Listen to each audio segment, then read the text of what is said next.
आज खेत पर मक्का बोने का सौभाग्य प्राप्त हुआ। आप सभी देख सकते हैं दोस्तों,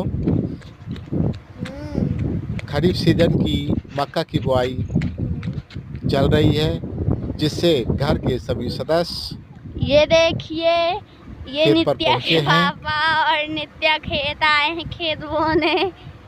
और बुआई कर रहे हैं। हेलो करो नित्या।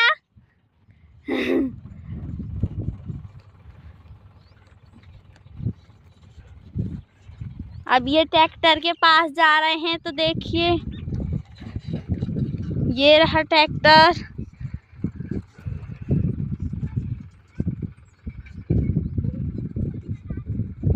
यहाँ पर पूर्वी अक्ष है।